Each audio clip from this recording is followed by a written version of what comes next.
I've had a lot of people asking me what to put with the proteins, what to put with the big bits of meat. Nice, complex, multi-layered flavor profile. Really easy to make. And that is something we all know and love, called macaroni and cheese.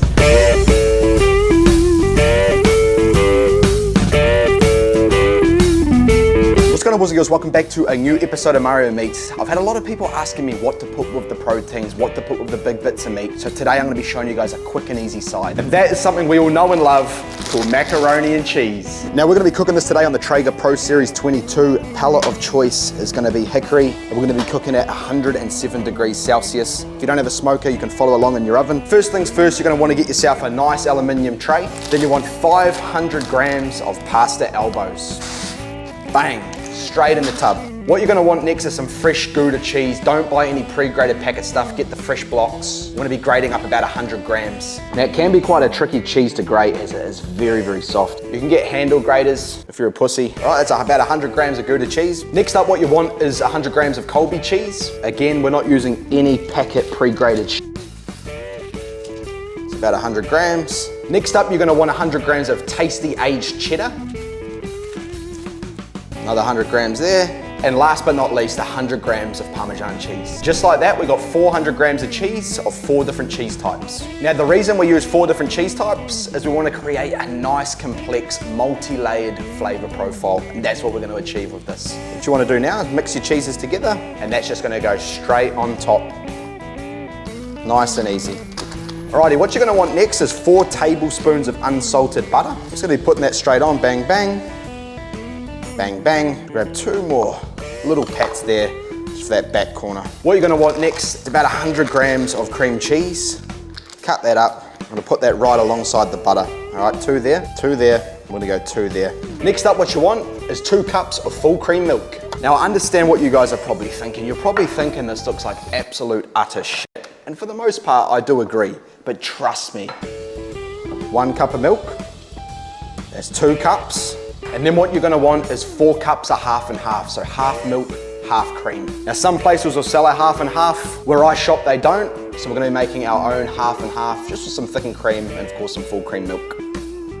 Get half milk, half cream. Now if you are lactose intolerant, I do not recommend eating this dish, as you'll probably be shitting for 2 weeks. That's 2, 3, and that's number 4. Absolutely beautiful. Not really, it looks like shit. But trust me. Next up, you want to choose your favorite rub. What I'm going to be using today is a Great Northern Sweet and Spicy. Give that a little shake up. I'm going to put a nice even spread of this rub just across the top of the macaroni and cheese. All right, that's just going to add that little bit of extra flavor. It's going to give us a little bit of a tang. If you want, you guys can put green chilies in here. You guys can put whatever else you want. But this is a very, very basic way of doing it with a lot of flavor. And there we go, look at that. You're not going to stir it. You're not going to do anything with it. You're literally going to pick this up and put it straight in the oven or straight on the smoker.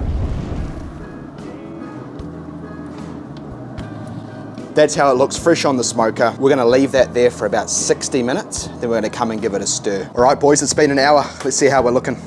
As you can see, we're starting to get rid of a lot of that moisture from the milk and cream. There's a lot still sitting at the bottom, and this here's when we come in and we give it a nice mix. We wanna bring all that moisture to the top. Beautiful, we're gonna leave that for half an hour. 15 minutes before that, we're gonna start making the topping. All right, we've got about 15 minutes left of our cook. What we're gonna do is grab a small pot or pan, get a nice low heat rocking and rolling there, get some olive oil on the pan. While your oil's heating up on the pan, you wanna grab yourself any bacon, it doesn't matter, any streaky bacon. We'll grab 4 rashers, wanna nicely dice it up in little pieces just like this. Get that onto your pan. Now we only wanna half cook this bacon, because this is gonna be going on the topping of the macaroni and cheese, and it's gonna be back on that smoker for another half an hour. By the time this is ready, the mac and cheese would have been on the smoker for 90 minutes. Topping goes on, and then there's a final 30-minute cook, which is gonna get us over the line. Alrighty, I'm happy with how that's cooked, so we're gonna be taking that off. Put that down onto a plate. What you wanna do now is drain that oil out of that pan and get a nice cube of butter. I like to use the same pan as the bacon. We're gonna mix it together anyway. We're just gonna get a little bit of that extra flavor. Once we've lined the bottom of that pan with the butter, we're gonna be grabbing some panko breadcrumbs. We're gonna be cooking those in the butter. Now you can put as much or as less as you want. This is gonna be the topping. Depends what size dish you're cooking your mac and cheese in and how thick you want your topping to be. And we're gonna let that cook in the butter until we get a nice golden brown color. Look at those nice breadcrumbs that's just been soaking in that butter, getting that nice flavor. Once we're happy with the coloration, keeping in mind they're still gonna be cooking for another half hour in the smoker, we don't wanna overdo it. From there, what we wanna do is we wanna go ahead, wanna mix our bacon into those breadcrumbs. Give it a nice stir, mix it all together, and that there, ladies and gentlemen, is gonna be the topping of our macaroni and cheese. We're at the 90-minute mark. We're gonna give it one last final stir. As you can see, most of that moisture's gone now. We're getting that nice creamy cheese. Once it's all stirred, let's get this topping on. And just like that, we're gonna leave it for half an hour just to finish it off.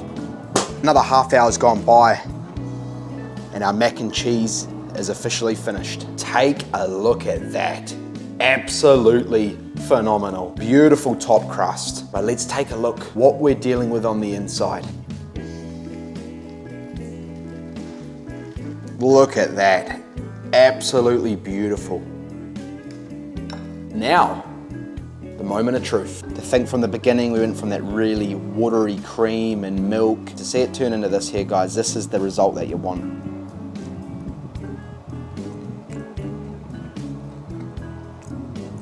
Like I said at the beginning of the video, all those different cheeses coming together, we really created a nice, complex profile of just so many different flavors. Look at the bacon, the macaroni's cooked absolutely beautifully. Really easy to make.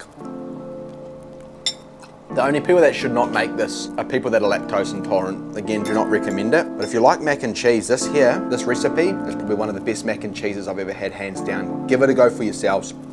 Get amongst the action, get amongst the fun, and treat yourself.